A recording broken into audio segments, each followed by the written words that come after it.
What would you do if you found a boy bleeding in the snow, and the number in his pocket belonged to the most feared mafia boss in Boston? Harper Lane was just a poor waitress walking home after another double shift with $47 in tips, a past due rent notice, and a mother waiting on medicine she could barely afford. The alley behind Bellamore's was supposed to save her 5 minutes. Instead, it changed her life, because the boy on the pavement was Ethan DeLuca, son of Roman DeLuca, a man whose name made entire rooms go quiet. Harper didn't run. She called, and when she told him, "Your son is on the street. He can't get up," the city's most dangerous man went silent. Stay with this story until the end. Like the video and comment where you're watching from. Before Harper Lane ever heard Roman DeLuca go silent on the phone, she already knew what silence could cost. She knew the silence of an empty refrigerator humming in the dark.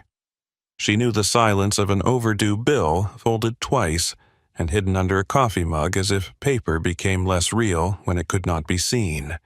She knew the silence of sitting beside her mother in a public hospital room while a tired nurse explained that treatment options depended on insurance approval, payment history, and availability. That word had followed Harper for months. Money was not unavailable. It was everywhere in Boston. It moved through the city in black cars, private elevators, corner tables, leather wallets, polished watches, and men who never looked at the right side of a menu. It passed through the restaurant every night in folded bills and careless signatures.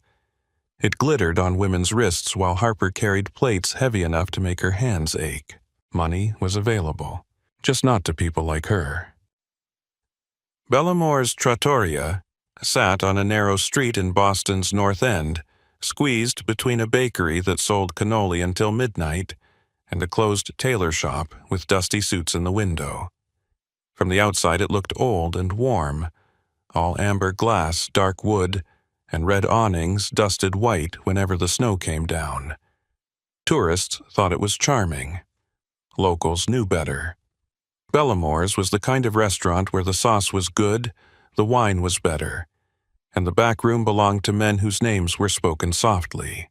Harper had worked there for 2 years, long enough to know which customers wanted attention and which wanted invisibility. Long enough to know that a man who tipped too much usually wanted silence more than service. Long enough to understand that the owner, Mr. Bellamore, smiled at everyone but feared only a few. Roman DeLuca was one of those few. The first time Harper saw Roman walk into Bellamore's, she thought the room had lost sound. Not all at once, not dramatically, but in small pieces. A fork stopped against a plate. A laugh died at the bar. The hostess straightened her shoulders. Mr. Bellamore appeared from his office so quickly he nearly tripped over a chair. Roman did not look around to see the effect he had. He did not need to. He was tall, broad-shouldered, always dressed in dark suits that seemed cut from shadow and discipline. His hair was black with a trace of silver near the temples. His eyes were the kind of gray that made people confess before he asked questions. On his left hand, he wore a wedding ring, plain and polished, though every server in the restaurant knew his wife had been dead for years. Harper knew what people whispered. Roman DeLuca controlled half the harbor, 3 restaurants, a private security company, and enough secrets to make powerful men cross the street when they saw his car. Some called him a businessman. Some called him a monster. Most called him nothing at all, unless they were sure no one was listening. Harper called him Table 12. It was safer that way. That Thursday night began like any other winter shift. Snow pressed against the front windows in pale waves, melting as soon as it touched the glass. Inside, Bellamore's glowed with candlelight and low voices. The dining room smelled of garlic, red wine, lemon butter, and wool coats drying near the entrance. Harper tied her black apron around her waist and checked the clock. 6:15. Her shift had started at 4, though she had already been awake since sunrise. She had taken 2 buses to County General that morning, sat with her mother through another appointment, argued with a billing clerk who spoke gently but did not change the balance due, then arrived at Bellamore's with wet socks and no time to eat. Her phone buzzed in the pocket of her apron while she carried a tray of veal marsala to table 8. She ignored it. It buzzed again while she refilled water glasses. She ignored it again. By the third buzz, her chest tightened. She stepped into the service hallway beside the kitchen and pulled the phone out. County General. The voicemail was short. Miss Lane. This is Angela from Oncology Billing. We are calling about your mother's medication assistance request. Please contact our office before noon tomorrow to avoid interruption in pharmacy processing. Harper listened once, then again. Then she deleted it because keeping the message would not make the money appear. She closed her eyes and pressed the phone against her forehead. The kitchen door swung open behind her. Harper, the sous chef, called. Table 5 is asking about their calamari. Coming. Her voice sounded normal. That was one of her talents. She could be falling apart from the inside and still sound like a woman who knew exactly where the calamari was. By 8 o'clock, her feet throbbed so badly she had stopped feeling individual toes. Her tips were thin. A couple from Beacon Hill had left her $3 on a $200 bill and smiled like generosity had passed between them. A businessman at the bar had snapped his fingers twice before she looked at him. She had imagined pouring his Chianti into his lap, then served him with a smile. At 8:27, the front door opened. The cold entered first.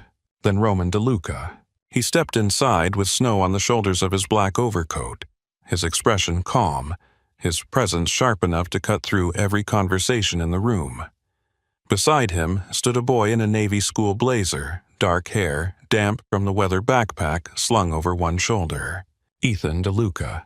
14, maybe 15 at a glance, though. Harper knew he was younger because he still had the unfinished look of a boy trying to grow into his own bones. He had Roman's dark hair, but not his father's cold eyes. Ethan's eyes were brown quiet and too observant for someone his age. Mr. Bellamore hurried forward. Mr. DeLuca, your table is ready. Roman nodded once. Ethan glanced toward the dessert case. Harper noticed because Harper noticed everything. She was assigned to table 12 whenever Roman came in. Not because she had asked for it. Because Mr. Bellamore had decided she was the least likely to say something stupid, spill something hot, or stare too long at the men who sometimes joined Roman after dessert. That night it was only father and son. Harper approached with menus they did not need. Good evening, Mr. DeLuca. Roman looked up at her. Harper. The fact that he knew her name always unsettled her. Ethan smiled politely. Hi, Miss Lane. That unsettled her more. Hi, Ethan. Sparkling water for you, still for your father. Ethan brightened a little. You remember. I remember who makes my life easier by not changing his order every week. Roman watched the exchange without speaking. Harper set down the menus. I'll bring bread. Could I have extra? Ethan asked. Roman looked at him. You had dinner before we left. Ethan shrugged. Bread is different. Harper said bread is always different. For half a second, Roman's mouth moved like he might smile. It was gone almost before it existed. She walked away feeling his gaze on her back. In the kitchen, she grabbed 2 baskets instead of 1. The head chef raised an eyebrow. Roman's kid. Growing boy, Harper said. Rich boy, he muttered. Harper looked at him, still hungry. He said nothing after that.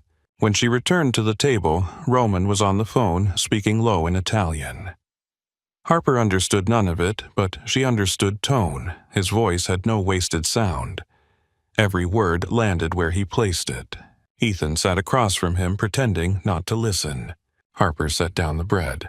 Ethan whispered, Thank you. You're welcome. Roman ended the call. For a few minutes, they ate in silence. Not the comfortable kind. The kind built by people who love each other but do not know how to reach across the table anymore. Harper had seen that silence with her mother, though theirs was made of fear and hospital bills. Roman and Ethan's silence was made of protection, grief, and too many things unsaid. A man entered Bellamore's at 8:50. Harper saw him first in the reflection of the wine cabinet. He was younger than Roman by a few years, handsome in the polished way of men who studied themselves before leaving the house. Tan coat, blue eyes, easy smile. He moved through the restaurant as if he knew every table belonged to someone who owed him a favor. Miles Darden. Harper knew his name because he liked people to know it. He had come in several times with Roman's men, always charming, always generous, always too familiar with the servers. Harper, Miles said when she passed him near the bar. "You working too hard again." She balanced a tray against her hip. "Only when customers keep showing up." He laughed like she had flirted with him. "Careful. A mouth like that gets a girl noticed." Harper gave him the same smile she gave men who mistook discomfort for invitation. "I'll risk it." His eyes lingered too long before he turned away. Miles went to Roman's table and leaned down close enough to speak privately. Harper was at the next table pouring wine close enough to hear pieces not enough to make meaning. "Ethan's route still the same tonight?" Miles asked. Roman's eyes lifted. "Why?" "Security rotation." Vince wanted confirmation.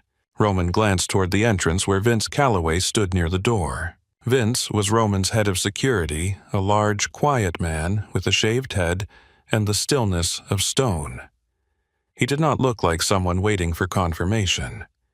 He looked like someone who already knew where every exit led and which guest had a weapon. Roman said, "The route is the same."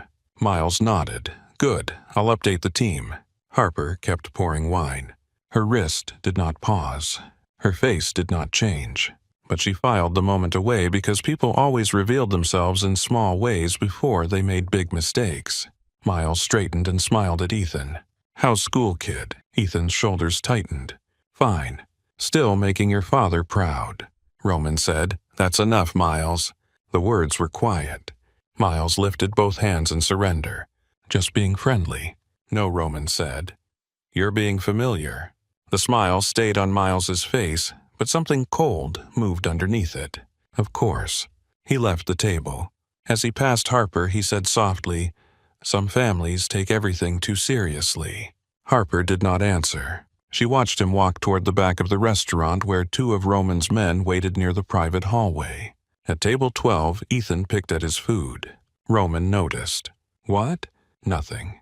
"Ethan." The boy looked up. "You don't have to do that." "Do what?" "Correct people every time they talk to me." Roman set his fork down. He crossed a line. He asked about school. "He did it to remind you he has access." Ethan looked away. "Everybody has access to me. That's the point, right? Drivers, guards, cameras, locked doors. I can't even go get pizza with my friends without someone watching." Roman's face did not soften, but his voice did. "You are my son." "I know. That makes you a target." Ethan laughed, once bitter and quiet. "No, Dad, it makes me lonely." Harper should not have heard that. She stepped away before either of them noticed.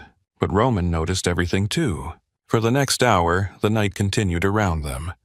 Plates came and went. Wine breathed in crystal glasses. Snow deepened outside. Harper moved through the dining room with coffee checks, bred apologies, and practiced patience. At 9:40, Roman took another call. Ethan stared at the dessert case again. Harper did not ask. She brought him tiramisu on a small white plate with a spoon polished clean. Ethan blinked. "I didn't order this." Kitchen made an extra. His eyes narrowed with the suspicion of a boy raised by a man who trusted nothing. Really enough. Ethan smiled small and real. "Thank you."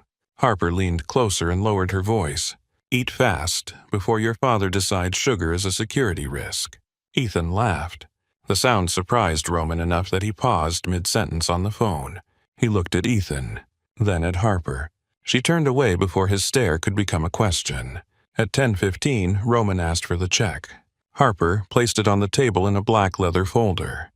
Roman opened it, slipped in a card, then paused. From inside his coat he removed another card. Black. Heavy.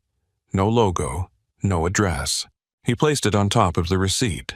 Harper looked at it, then at him. "That isn't mine." Roman said, "It is now." "I don't think I want anything that comes from inside your coat." Ethan covered a smile with his napkin. Roman's expression remained calm.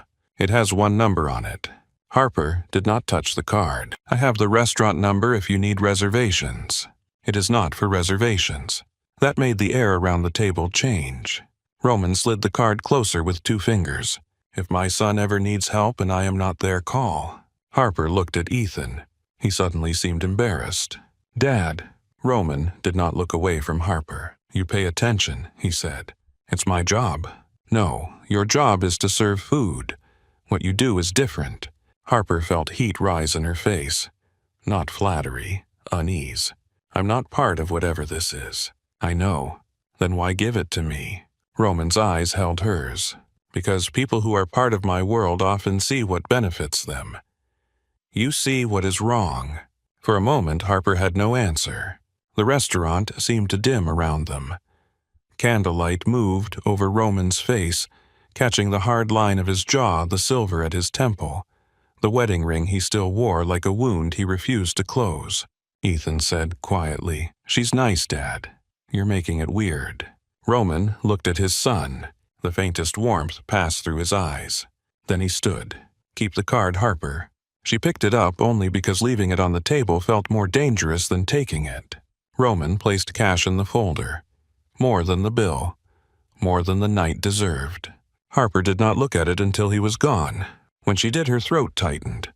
$300. Enough for medicine. Not enough for peace. At the door, Ethan paused and looked back at her. Thanks for the dessert. Any time. He hesitated as Roman waited beside the entrance. Do you ever get tired of people pretending they're not scared? The question hit her in a place she did not expect. Harper looked around the dining room. At Mr. Bellamore pretending not to watch Roman. At customers pretending not to lower their voices. At herself pretending her mother's next prescription was not already a crisis. Every night, she said. Ethan nodded like he understood too well. Me too. Then he followed his father into the snow. After they left, sound returned to Bellamore's piece by piece. The bartender laughed too loudly. Someone dropped a fork. Mr. Bellamore exhaled near the host stand and crossed himself when he thought no one saw. Harper slipped Roman's card into the inner pocket of her coat. She told herself she kept it because it was expensive and strange. That was not true. She kept it because Roman DeLuca had looked at her like she was useful in a way that had nothing to do with carrying plates. She kept it because Ethan had asked a question no child should have known how to ask.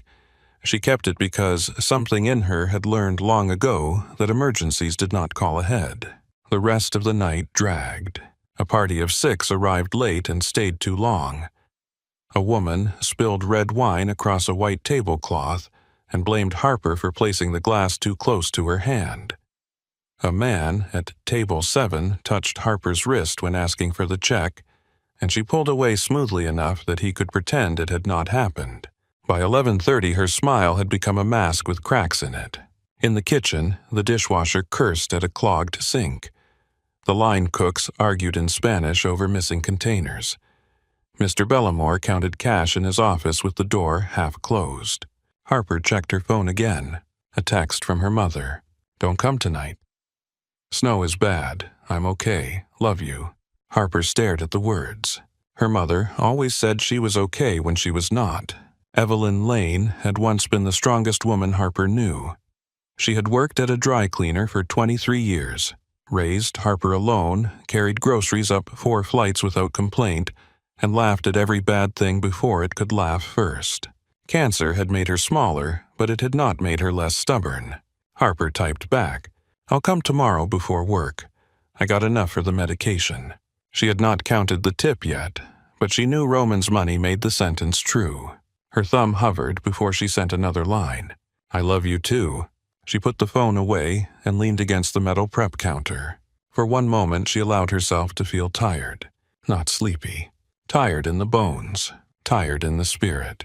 Tired of being brave because there was no other option. The back door opened and a gust of snow rushed into the kitchen. Clothes that someone shouted. A busboy dragged in a crate of produce from the alley shoulders dusted white. It's getting bad out there. Harper glanced toward the rear exit. She hated the alley behind Bellamore's. It was narrow, poorly lit, and always smelled faintly of old oil, wet cardboard, and cigarettes.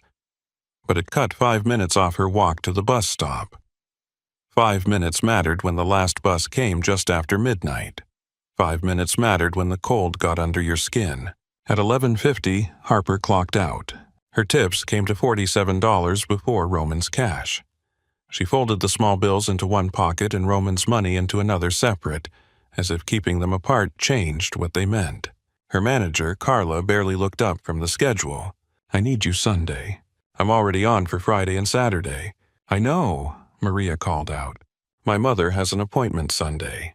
Carla sighed like Harper had invented illness to inconvenience her. "Can you switch it?" Harper stared at her. "No." Carla finally looked up. "Fine, but don't complain when your hours get cut next week." There it was, the punishment dressed as policy. Harper wanted to scream. Instead, she nodded once and walked away. In the staff bathroom, she changed from her apron into her thin winter coat. The lining had torn near the left sleeve. One button did not match the others. She pulled her hair from its loose bun and tied it again with stiff fingers. In the mirror, she looked pale. Not delicate pale, exhausted pale. Her dark blonde hair was coming loose around her face. There were shadows under her blue eyes. A small burn mark from the espresso machine crossed the side of her wrist. She looked like a woman who had spent years promising herself things could not get worse, only to learn that life took promises as a challenge. She touched the pocket where Roman's card sat. For emergencies only. Harper almost laughed. Her entire life felt like an emergency. But she doubted Roman DeLuca meant unpaid rent and oncology bills. She left through the kitchen. The cooks were cleaning down the line. The dish machine steamed. Someone had turned the radio low, an old soul song crackling under the clatter of pans. "Night, Harper," one of the prep cooks called. "Night. Careful out there." "I always am." That was also not true. No one could always be careful. Not when they were poor. Poverty made people gamble with weather time, sleep, safety, health. Poverty turned bad choices into the only available road. Harper stepped out into the alley and pulled the door shut behind her. The cold hit hard. For a second, she could not breathe. Snow fell thick between the brick walls, turning the alley into a tunnel of white noise. The street lamp above the service entrance flickered once, then again, washing the dumpsters and delivery crates in weak yellow light. Somewhere above her, a fire escape rattled in the wind. She tucked her chin down and started walking. Her boots slipped on packed snow. She caught herself against the wall palm, scraping brick. She cursed under her breath and kept going. Halfway down the alley, she heard something. Not a voice. Not exactly. A sound small enough that the wind almost erased it. Harper stopped. Her first instinct was to keep walking. That instinct had kept her alive in Boston. Do not investigate strange sounds. Do not look too long at parked cars. Do not involve yourself in trouble that already has teeth. She took one more step. Then she heard it again. A breath. Broken. Human. Harper turned slowly. At first, she saw only darkness between a delivery van and the wall. Then the street lamp flickered, and the snow shifted over something black on the ground. A shoe. Polished leather. Too expensive for an alley. Harper's pulse rose. "No," she whispered, though she did not yet know what she was refusing. She moved closer. The shape on the pavement was curled on its side, one arm twisted beneath the body, dark hair wet with snow. Harper dropped to her knees. Her hand reached for his shoulder. The boy stirred. His face turned just enough for the light to touch him. Ethan DeLuca opened one swollen eye and tried to say her name. For one terrible second, Harper forgot how to move. The boy on the pavement was not supposed to be there. He belonged behind guarded doors in the back seat of black cars under his father's watchful shadow. He belonged at table 12 with extra bread and quiet manners. He did not belong in dirty snow with blood at the corner of his mouth. Ethan Harper breathed. His lips moved again, but no sound came out. She forced herself to stop staring and start thinking. 2 semesters of nursing school came back to her in sharp, broken pieces. Airway, breathing, circulation. Do not panic in front of the patient. Do not move the patient unless the scene is unsafe. Keep them warm. Keep them awake if possible. Call for help. Her hands shook, but they still knew where to go. She touched 2 fingers to the side of his neck. There. Fast, but steady. Okay, she whispered. Okay, you're still with me. Ethan's breathing came shallow and uneven. Snow had collected across his shoulders and in his hair. His school blazer was torn at the sleeve, the fabric dark near his ribs, where melting snow had mixed with something Harper did not want to name too quickly. His left cheek had swollen badly, and one eye was nearly closed. There was a cut above his brow, not deep, but bleeding enough to make the snow beneath him pink. Harper slipped her purse off her shoulder and shoved it under his head as gently as she could. "Don't move," she said. "I need you to stay still."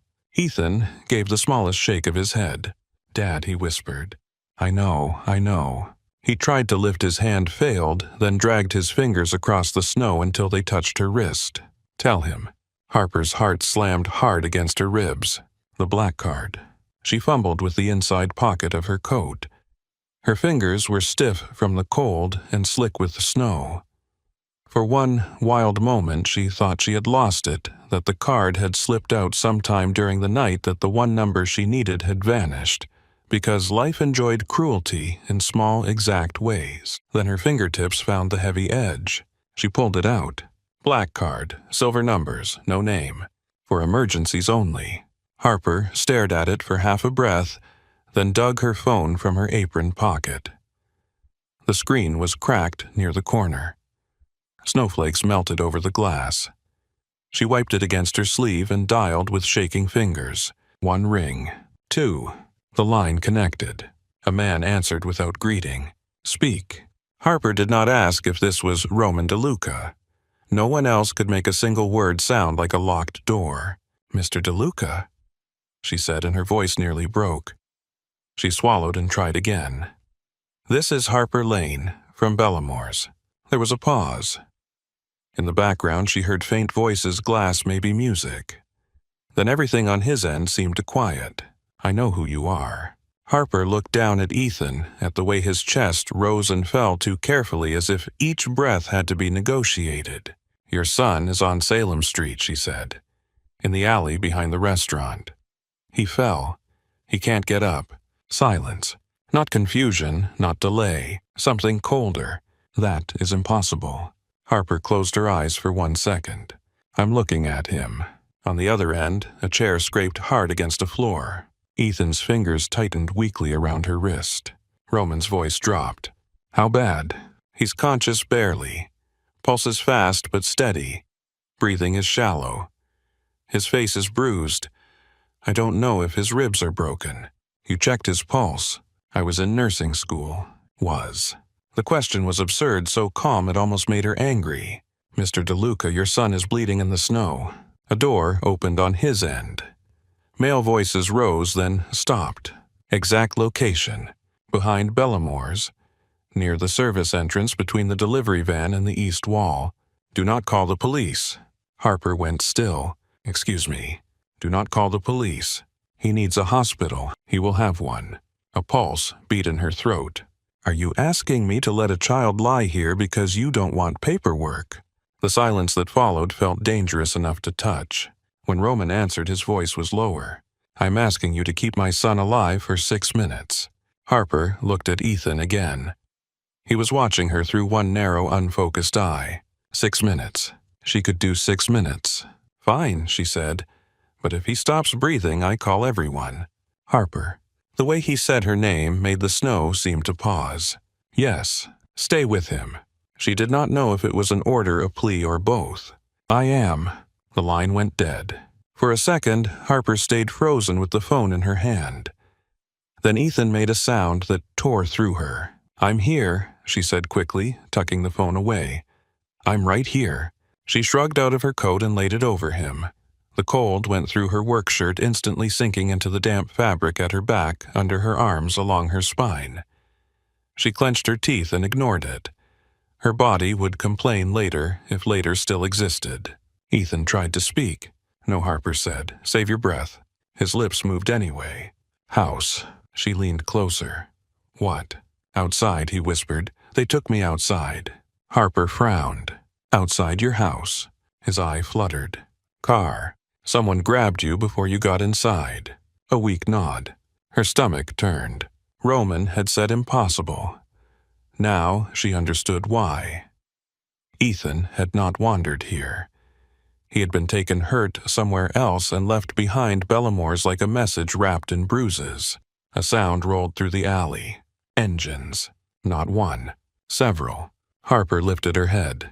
Headlights cut across the snow, bright and sudden. 3 black SUVs turned into the alley with terrifying precision, one blocking the far end, one stopping near the service entrance, the third sealing the street behind her. Doors opened before the vehicles fully settled. Men stepped out in dark coats. They moved fast but not frantic. One scanned the roof lines. Another checked the mouth of the alley. A third carried a medical bag. Then Roman DeLuca stepped from the middle SUV. He had no hat, no scarf. Nothing to soften the image of him under the falling snow. His black overcoat moved around him as he walked. His face was carved from restraint, but his eyes gave him away. They went first to Ethan, then to the coat over Ethan's chest, then to Harper kneeling beside him in only a thin black blouse. He crossed the alley in long strides and dropped to one knee. Ethan. The boy's face changed at the sound of his father's voice. Pain stayed, but some deeper fear loosened. Dad. Roman touched his son's jaw with 2 fingers so gently, Harper almost looked away. I'm here. The medical man knelt opposite Harper. Miss let me in. Harper shifted back but stayed close enough to see Ethan's breathing. He was conscious when I found him. Pulse has stayed steady. He said he was taken outside the house. Roman's eyes flicked to her. Not anger. Attention. Say that again. Ethan stirred. Dad, he whispered. I didn't see them.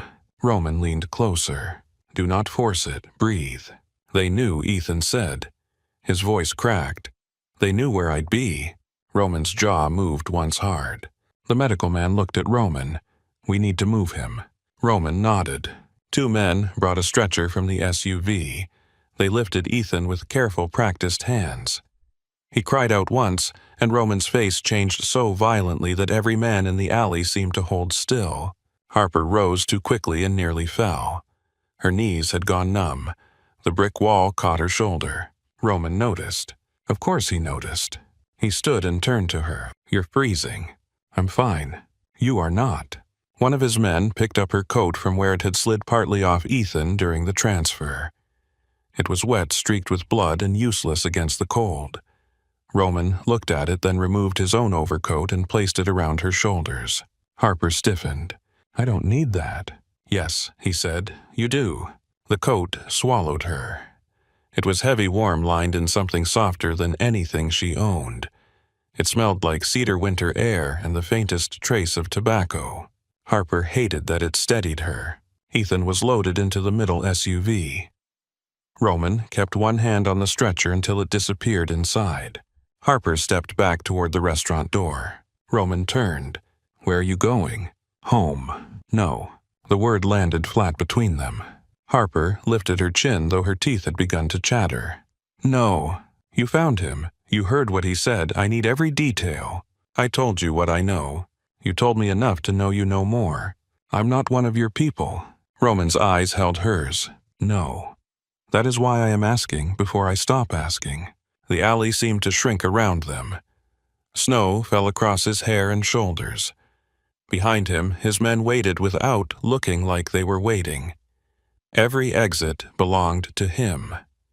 Every shadow answered to him. Harper should have been terrified. She was. But she was also angry, and anger warmed what the cold could not reach. Your son asked me not to leave, she said, not you. Roman's expression shifted. Something quiet moved through it. Then come because he may ask for you again. That was the thing that worked. Not the authority. Not the threat. Not the coat on her shoulders. Ethan. Harper looked toward the SUV. Hospital. Yes, a real one. Roman's eyes narrowed slightly. The best one. She believed him. She wished she did not. All right, she said. But I ride where I can see him. Roman opened the SUV door himself. Then sit beside me. Inside the vehicle was warm dark and too clean. Ethan lay across the rear seat, secured and wrapped in thermal blankets, while the medical man checked his blood pressure and shined a light into his eyes. Harper climbed in carefully. Roman followed, filling the space beside her without touching her. The door shut with a heavy sound. The convoy moved. Boston blurred outside the tinted windows, snow smeared by speed and streetlight. Harper sat with Roman's coat still around her hands, clasped tightly in her lap. Her wet shoes left small, dark marks on the floor mat. She wondered if anyone in a car like this had ever worried about ruining something by existing inside it. Roman did not speak for the first minute. Then he said, "Start from when you left the restaurant." So she did. She told him about clocking out, about the alley, about hearing Ethan breathe, about finding the card, about the words Ethan forced out through swollen lips. Roman listened without interruption. His face did not change, but his thumb pressed slowly against the inside of his wedding ring. When she said Ethan had mentioned the house, Roman closed his eyes, only for a second. But Harper saw it. "I watched him go inside," Roman said. The words were not meant for her. They sounded dragged out of him. "Tonight." "Yes?" Could someone inside have let him back out? Roman opened his eyes. "Careful." Harper turned toward him. "That wasn't an accusation. In my world, questions become accusations quickly. Then maybe your world needs better questions." The medical man glanced up, then quickly looked back at Ethan. Roman stared at Harper. She had spoken before fear could edit her. "I'm sorry," she said, though she was not sure she was. "No," Roman said. "You are not."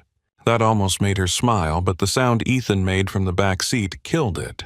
Roman twisted immediately. "Ethan." The boy's good eye opened. "Dad, I am here. Don't go after Kane," Ethan whispered. Roman went still. Harper looked between them. "Kane?" she asked. Roman did not answer her. "Why would you say that?" Ethan swallowed painfully. "They said his name." Roman's hand curled into a fist. "They wanted me to hear it. The medical man said he needs to rest." Roman leaned closer, voice controlled with terrifying effort. "Who said Kane's name?" Ethan's eye moved, searching. "I don't know. Masks? 3 of them. Did you see anything?" Ethan's breath hitched. "One had—" He winced. "Wrist." Roman's gaze sharpened. "What was on his wrist?" Ethan's voice thinned. "Black rose." The SUV seemed to lose all warmth. No one spoke. Even the medical man stopped moving for a beat too long. Roman sat back slowly. Harper looked at him. "What does that mean?" He did not answer at first. His eyes were fixed on his son, but whatever he saw was somewhere far beyond the car. Finally, he said, "It means someone I trusted put his hands on my child." The words were quiet. That made them worse. St. Bridget's Medical Center appeared ahead, though they did not pull up to the main emergency entrance. The convoy turned down a private lane beside the hospital, past a security gate that opened before they stopped. 2 doctors and 3 nurses waited under a covered entrance. No one asked for insurance. No one asked for identification. No one asked why a bleeding child had arrived with armed men in black SUVs. They already knew not to ask. The rear door opened. Ethan was lifted out. Roman followed with one hand on the stretcher.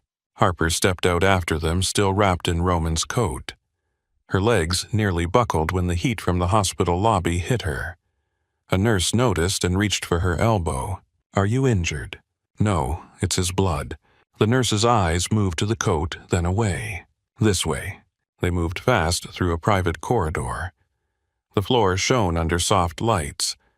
The walls were lined with framed prints of the harbor. It did not smell like County General. There was no sour coffee, no crowded waiting room, no crying baby, no television bolted to the wall playing daytime court shows at midnight. It smelled like antiseptic and money. A doctor stopped Roman outside a trauma room. "Mr. DeLuca, we need space." Roman looked at the man. The doctor held his ground, but barely. Harper stepped beside Roman before she could think better of it. Let them work. Roman's head turned slowly. Every man in the hall watched her like she had touched a live wire. Harper held his gaze. "If you scare them, they'll still treat him, but they'll be thinking about you instead of him." The silence was enormous. Then Roman stepped back. The doctor vanished into the room with Ethan. The doors closed. Roman remained standing, his eyes on the metal handle, as if he could force the room to surrender answers. Harper became aware of her own body again.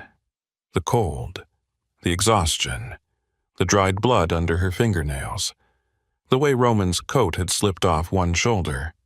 She pulled it tighter without meaning to. A man approached Roman. Vince, the security chief from the restaurant. House team is locked down. I have Julian pulling street cameras. No police radio chatter yet. Roman said, "Keep it that way." Vince nodded. Harper looked at Roman. "You really aren't calling the police?" "No, because you don't trust them. Because I know them." She did not know what to say to that. A nurse guided Harper and Roman into a private consultation room. Coffee appeared. Blankets. A small tray of untouched pastries. Someone brought Harper dry socks and a sweatshirt with the hospital logo. She stared at them like they had been handed across a border she did not have papers to cross. Roman stood by the window. Harper sat because her legs demanded it. For several minutes, neither spoke. Then Roman said, "Why did you stay?" Harper looked up. "You already asked me that. I am asking again." She studied him. In the restaurant, Roman had always seemed like a man surrounded by invisible walls. Here, under hospital lights, those walls were still there, but one had cracked enough for grief to show through. "He was a kid in the snow," she said. "That simple." No, Harper answered. "Nothing is that simple." But it was enough. Roman turned from the window. Most people would have walked away. "You keep saying that like you want it to be true." His eyes narrowed. "Why would I want that?" "Because if people are selfish, the world you built makes sense." The words came softly, but they landed hard. Roman did not move. Harper looked down at her hands. "I'm tired. I shouldn't have said that." "Yes," Roman said, "you should have." She looked back up. For the first time since she had known him, Roman DeLuca looked less like a threat than a man trying not to break in front of a stranger. The door opened. A doctor entered, pulling off blue gloves. Roman crossed the room in 2 strides. "He is stable," the doctor said quickly. "Concussion, bruised ribs, facial trauma, minor lacerations. No internal bleeding on initial imaging. We are monitoring for swelling, but he is awake intermittently and responding." Roman's shoulders lowered by a fraction. Harper felt her own breath return. "Can I see him?" Roman asked. "Yes, briefly." "Keep him calm." Roman looked at Harper. The doctor followed his gaze. "He asked for her too," the doctor said. Harper blinked. "Me." Roman's expression softened in a way so brief she almost missed it. "You stayed," he said. Ethan's room was dim. Machines glowed beside the bed. His face looked worse under clean light, every bruise, honest now, every cut, washed and dressed. He seemed smaller against the white sheets. Roman went to one side of the bed. Harper stood at the other, unsure what to do with her hands. Ethan's good eye opened. "There she is," he whispered. Harper tried to smile. "Try not to sound so surprised." His mouth twitched. Roman leaned over him. "Tell me only what you can." Ethan's gaze shifted to his father and fear returned to his face. "They grabbed me outside, before I got to the door. I thought Vince was behind me, but he wasn't." Roman's eyes darkened. "I changed the rotation," Vince said from the doorway, voice tight. Miles confirmed it with me. Roman did not turn, but the name settled into the room. Miles. Harper remembered the restaurant, the smile, the question. Ethan continued each word, costing him. "They put me in a car. One kept saying Kane wanted you to know, but another one told him to shut up." Roman's hand rested lightly on Ethan's shoulder, and the black rose. Ethan swallowed. "When he held me down." His sleeve moved. I saw it. Roman closed his eyes once. When he opened them, the father was still there, but the boss had returned. He bent and kissed Ethan's forehead. "Sleep. Dad, I am right outside. Don't kill the wrong man." The room went silent. Roman looked at his son for a long moment. "I won't." Harper believed he meant it. She also believed that someone in Boston was already as good as dead. Roman stepped into the hallway. His men straightened as if pulled by the same wire. He spoke quietly. "Lock down the townhouse staff. Bring me every camera from Salem Street to Beacon Hill. Pull phone records from every man with the black rose. No one with that mark leaves the city." Vince nodded and moved. Roman turned to Harper. She was still standing in the doorway of Ethan's room, one hand on the frame, Roman's coat around her shoulders, his son's blood drying on her sleeve. "I need you to remember Miles Darden," he said. Harper's stomach tightened. "I already do." Roman's eyes held hers. "Good." Behind them, Ethan slept under the dim hospital lights, and the city outside kept falling white and quiet, covering every street as if it could hide what had been done. Harper stayed at the hospital until dawn painted the windows gray. She did not mean to. Sometime after Ethan fell asleep, a nurse brought her tea and told her there was a chair in the corner if she wanted to rest. Harper sat down only for a minute, only to warm her hands, only to wait until Roman stopped speaking in low, lethal tones to the men outside. But minutes stretched. The private wing settled into a strange quiet. Machines hummed behind Ethan's door. Nurses moved past in soft shoes. Roman's men stood at both ends of the corridor, still as statues, their eyes following every doctor, every cart, every shadow under every door. Roman did not sit. He stood outside Ethan's room with his sleeves rolled to his elbows and his phone in his hand, listening to reports as they came in. His face gave nothing away, but Harper saw the pressure in his jaw, the way his thumb kept circling his wedding ring, the way his eyes moved to Ethan's door every time a machine beeped too sharply. Around 5 in the morning, Roman ended a call and looked at her. "You need sleep." Harper laughed once too quietly to be humor. "That sounds like something said by a man who has never worked a double shift. I have worked through worse nights than this. I believe that. I just don't think you slept through them either." For a second, something almost human passed over his face. Then it was gone. "Vince will take you somewhere secure." Harper sat straighter. "No." Roman looked at her. "No, I'm not disappearing into one of your places because you decided it." His men pretended not to listen. They failed. Roman lowered his voice. "The people who took Ethan knew his route from my house. They knew where to leave him. They knew what mark to show. That means they know Bellamore's.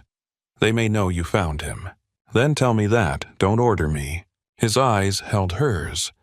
There was snowmelt still darkening the ends of her hair. His coat hung over her shoulders. Ethan's dried blood marked one cuff of her blouse. She looked exhausted enough to fall over, yet she had the nerve to challenge him in a hallway filled with armed men. Roman seemed to notice that too. "You are right," he said. The answer hit the corridor harder than a shout would have. Vince looked away fast. Harper blinked. "Excuse me."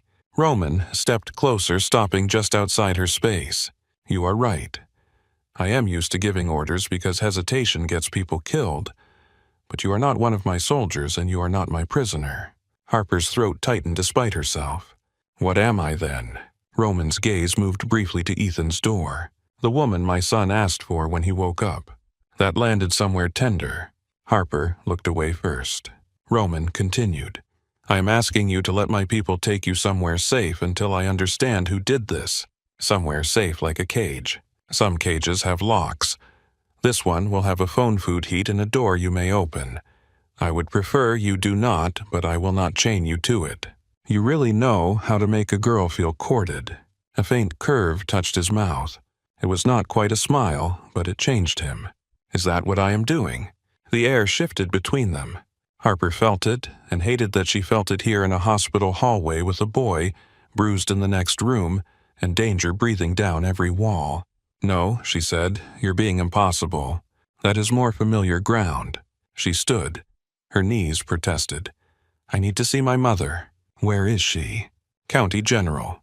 Roman's expression did not change, but something in his eyes sharpened. "Why?" "Because that's where sick people go when they don't have your last name." The words came out rougher than she intended. She was too tired to soften them. Roman absorbed the hit without flinching. "Vince can take you there first." "No. If men in black coats follow me into my mother's hospital room, she'll think I'm dead or married into a cult." This time he did smile. Small, brief, dangerous because it looked good on him. "Then call her." Harper wanted to argue, but her body had begun to shake again.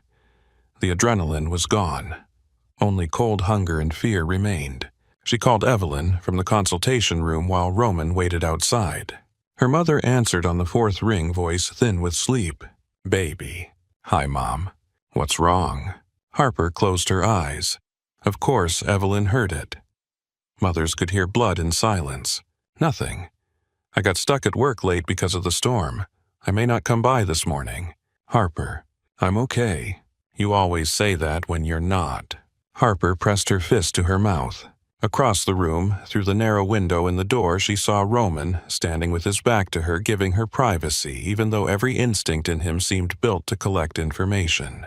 "I'm tired," Harper said. "That's all." Evelyn was quiet for a moment. "Did you eat?" Harper almost laughed. "No."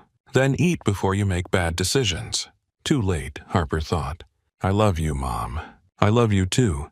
Call me when you get home." Harper said she would, though she had no idea where home was anymore. Vince drove her through a waking Boston that looked innocent under fresh snow. Commuters shuffled along sidewalks with coffee in gloved hands. Shopkeepers salted their steps. A man in a red scarf cursed at a parking meter. The city did not know that a boy had been dumped behind Bellamore's. It did not know that Roman DeLuca was preparing to tear open his own world. The apartment was near the harbor on the 5th floor of a brick building with no sign outside, and cameras tucked discreetly above the entrance. Vince handed Harper a keycard and a phone. Roman said to use this one. Of course he did. Vince did not react. Inside, the apartment was warm and immaculate.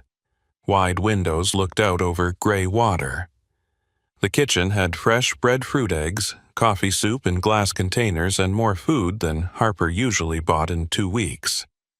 On the bedroom chair sat folded clothes in her size. Jeans, sweaters, thick socks, a long wool coat. Harper stood in the doorway and stared. There was kindness here, but it was Roman's kind. Silent, efficient, invasive. She walked to the counter and saw an envelope with cash inside. That made her angry enough to move. She shoved the envelope into a drawer and slammed it shut. The phone rang before she took off her shoes. She answered without greeting. Roman's voice came through low and tired. "Did you arrive?" "Yes." "Good. You had clothes waiting." "Yes." "How did you know my size?" A pause. Observation. That is a creepy answer. It is an honest one. Harper looked out at the harbor. The water moved dark under the morning light. "You can't keep doing this. Keeping you alive. Making decisions like I'm another item on your list." Roman was silent long enough that she thought he might hang up. Then he said, "I am not good at asking." "No kidding. I'm trying." She leaned her forehead against the cold glass. That disarmed her more than an apology would have. "Then try this. Why am I here? Because someone wanted me to see the Black Rose and think of Silas Kane." The man Ethan mentioned. "Yes." "Is he your enemy?" "One of them." "That sounds crowded. My life is not known for simplicity." Harper watched gulls move above the water like scraps of paper caught in the wind. "You think Kane did it?" "I think I'm supposed to think Kane did it." "You hear the difference?" "I do now." There was something in his voice then. Not gratitude. Not exactly. Recognition, again the same thing she had seen in the alley when he looked at her coat over Ethan. Roman said, "You asked the right question in the car." "Which one?" "Why leave him alive?" Harper closed her eyes. She saw Ethan's bruised face, his fingers in the snow, his whisper. "Because they wanted you angry." "Yes, but not destroyed." "No, destroyed men don't play by rules," she said. Roman's voice became very quiet. "Neither do fathers." She did not answer that. At noon, Vince returned with food and another coat, because apparently Roman believed warmth could be delivered by security detail. Harper ate at the kitchen counter because her body no longer allowed pride to outrank hunger. The soup was hot and rich. She hated that it was exactly what she needed. At 2, Roman sent for her. The drive took her not back to the hospital but to a narrow building near the waterfront, its windows dark, its door opened by a man who looked like he had never smiled on purpose. Upstairs, Roman waited in a room full of monitors. Julian Reed sat at the main desk, thin, sharp-faced, wearing wire-rimmed glasses and a hoodie under an expensive jacket. He looked more like a graduate student than a man who could probably erase someone from 3 databases before finishing coffee. Roman stood behind him. Vince leaned against the wall. Harper stopped just inside the room. Roman looked at her. "You can leave at any time." "I know." "Do you?" "No, but I liked hearing it." Julian pulled up the footage. The first camera showed the street outside Roman's townhouse.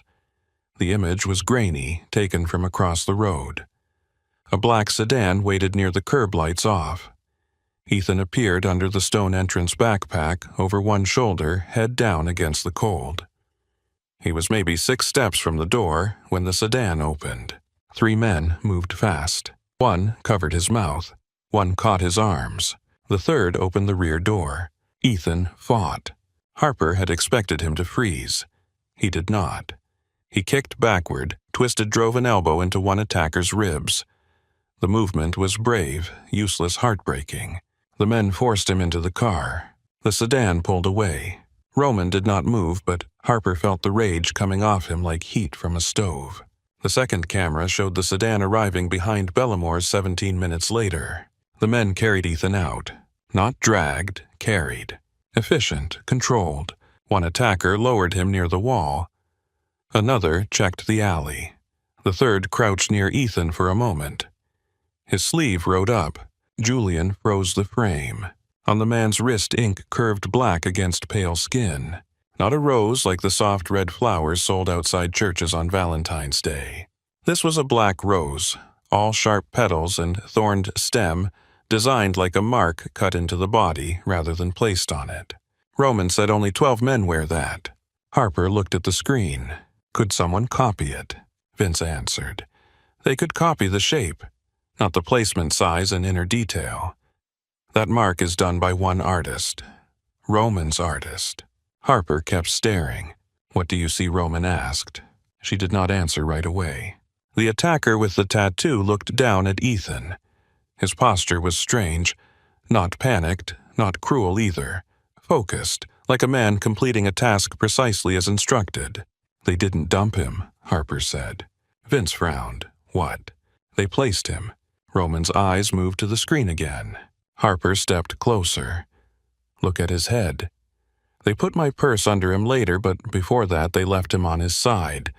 Not face down, not on his back. His airway was clear." Julian rewound the clip and played it again. Harper continued. "They hurt him, but they were careful about how they left him. They chose the alley behind a restaurant where someone would come out eventually, but not too soon. Late enough for fear. Soon enough for survival." Roman's face hardened with each word. Vince said professionals. "No," Harper said. "Employees." The word hung in the room. Roman turned fully toward her. She swallowed but kept going. "If Silas Kane wanted to threaten you, why use your own mark so clearly? Why mention his name to Ethan? Why make the clue obvious enough that a hurt kid remembers it?" Julian leaned back in his chair. "She has a point." Vince looked annoyed that she did. Harper looked at Roman. "Someone wanted your first thought to be Kane. Maybe because once you moved against him, you'd stop looking at your own people." Roman's gaze stayed locked on her for several seconds. Then he said to Julian, "Send the footage to my private line. Pull Miles Darden's access logs." Vince straightened. Miles. Roman did not look away from Harper. He asked about Ethan's route at Bellamore's. Harper felt her skin go cold. "You noticed that?" "I noticed you noticing it." Julian's fingers moved quickly across the keyboard. Darden had access to security rotations through logistics. He opened the route file at 7:12 last night. Vince cursed under his breath. Roman's face remained calm. Too calm. Harper had begun to understand that his quiet was not peace. It was the moment before violence chose its direction. "Bring me Silas Kane," Roman said. Vince nodded. "No," Harper said. Every man in the room looked at her. She felt immediately insane. Roman's voice was soft. "No. If you drag him in, you look angry. If you go to him, you look controlled." Vince stared at her as if she had grown a second head. Harper folded her arms to hide the tremor in her hands. You told me questions become accusations in your world. So ask before you accuse. Roman studied her. Then he took his coat from the back of a chair. Vince with me? Vince followed him to the door. Roman paused beside Harper. You are either very brave or too tired to be afraid. She looked up at him. Both. He nodded once, then left. Harper stayed with Julian in the monitor room while Roman crossed the city to meet Silas Kane. Julian said little which Harper appreciated. He gave her coffee.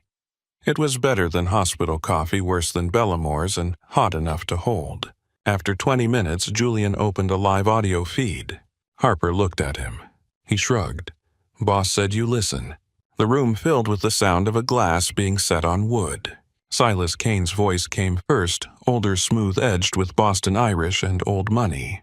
Roman DeLuca in my club before sunset. Either I am dying or you are angry. Roman replied.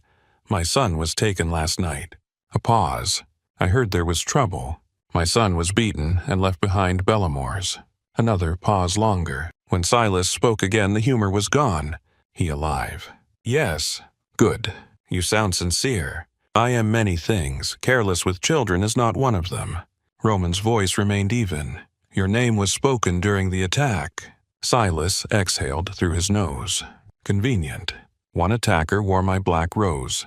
That is more convenient. Harper leaned closer to the speaker. Roman said, Tell me you did not order it. Silas answered immediately. I did not order it. Tell me why I should believe you. Silas laughed once, but there was no warmth in it. Because if I wanted to move against you, I would hit money, not blood. Blood makes men stupid. Money makes them negotiate. Roman said nothing. Silas continued. I have grandchildren, Roman. You know this. You sent gifts when Nora was born. Do not insult me by suggesting I would put a boy in the snow to make a business point. The room where Harper sat felt smaller. Silas was telling the truth. She did not know him, had never seen his face, but she heard something in his voice that did not sound rehearsed. Pride, yes. Threat, certainly. But not guilt. Roman heard it too. Someone wants me looking at you, Roman said. Then do us both a favor and disappoint him. Who benefits if I don't? Silas took his time answering. A man who needs war to become important. Peace rewards men at the top. War rewards men who control movement, supply favors fear. Harper looked at Julian. Julian was already typing. Movement, supply, logistics. Miles. Roman's voice came through the speaker colder now. Give me a name. Silas replied. If I had one, I would give it to you wrapped in ribbon. I like peace. Peace pays on time. The feed ended several minutes later. Harper sat back.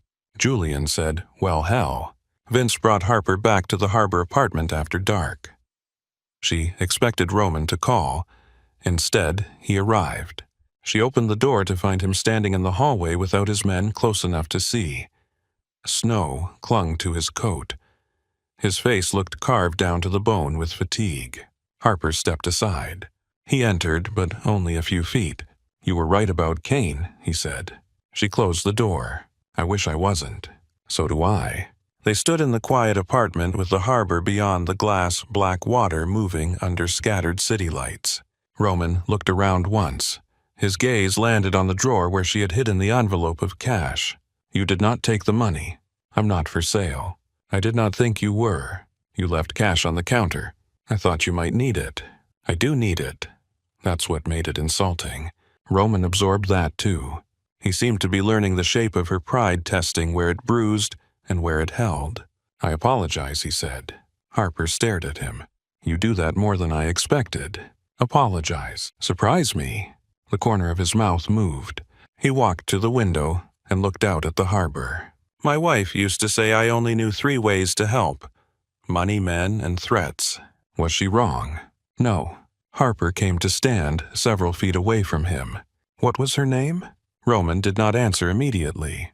The silence changed. It became older, heavier. Clara. Harper heard the wound in the name. She died.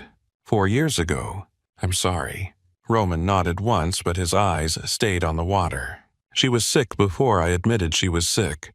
I saw the weight loss, the pain, the way she hid her hand against her stomach at dinner. I had doctors available, but I kept thinking there would be time after one more meeting, one more shipment problem, one more dispute.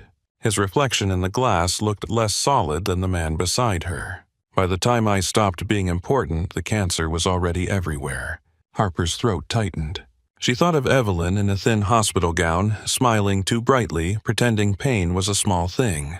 Roman turned his head slightly. Who are you losing? Harper should have lied. She was good at surviving, bad at lying to people who already knew grief by name. My mother. Roman's eyes settled on her face. Cancer. Ovarian. Something passed through him. Not shock. Recognition so sharp it almost looked like pain. Harper looked away. She needs medication, better doctors, time we can't afford. Roman said nothing. That frightened her more than questions. Don't, she said. I have not said anything. You're thinking something. I am always thinking something. Don't think about fixing this. Roman's voice softened. Why? Because if you fix it, I won't know what it costs. He turned fully toward her. It would cost me less than an evening out. That's not better. No, he said. It is not. The honesty settled between them. Harper wrapped her arms around herself. I don't want to owe you my mother's life. Roman's eyes darkened. No one should have to measure a parent's life against debt. But people do. Yes, he said. They do. For a moment, neither of them moved. Outside, the harbor lights trembled on black water. Somewhere below, a car passed over wet pavement. The apartment was warm, but Harper felt exposed as if Roman had looked straight through every defense she still had energy to hold. He stepped closer slowly enough that she could move away if she wanted. She did not. I will not touch your life without asking, he said. Her breath caught at the word touch, though he had not touched her at all. You say that like it's easy. It is not. Good. His gaze dropped briefly to her mouth, then returned to her eyes. The moment opened. Dangerous, quiet, too soon. Harper stepped back first. Roman let her. His restraint did something strange to her chest. His phone vibrated. He looked at the screen, and the softness vanished. Julian found something. What?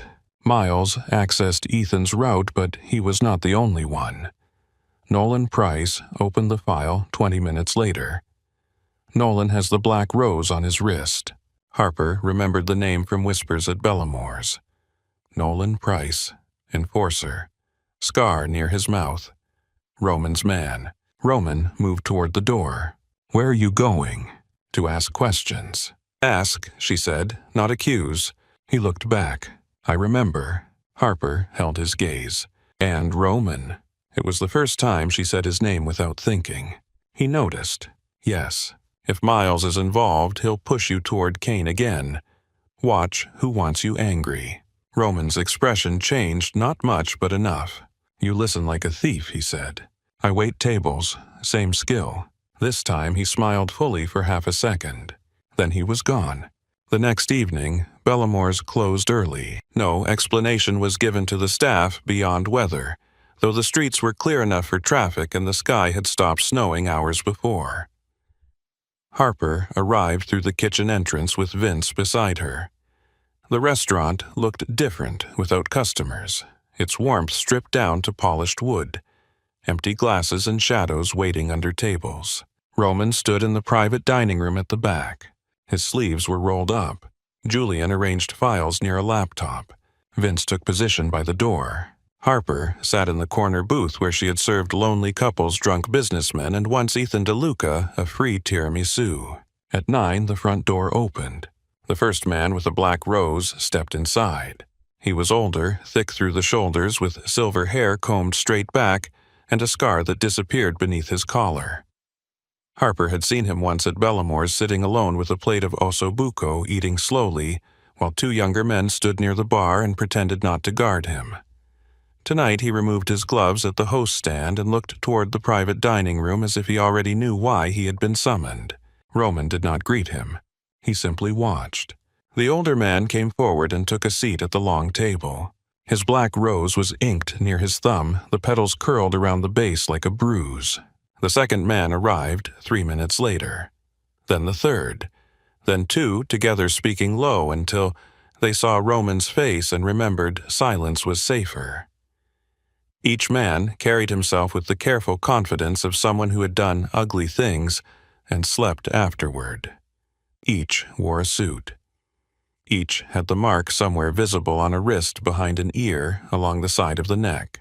Harper sat in the corner booth wrapped in a plain black sweater Vince had brought to the apartment, her hands folded around a cup of coffee she had not touched. Nobody looked at her directly for long. That was Roman's doing. His protection did not need an announcement. It sat over the room like another armed man. Miles Darden arrived seventh. He entered with snow on his coat and charm already warmed on his face. "Roman," he said, voice smooth. "You close the restaurant and call us like sinners to church.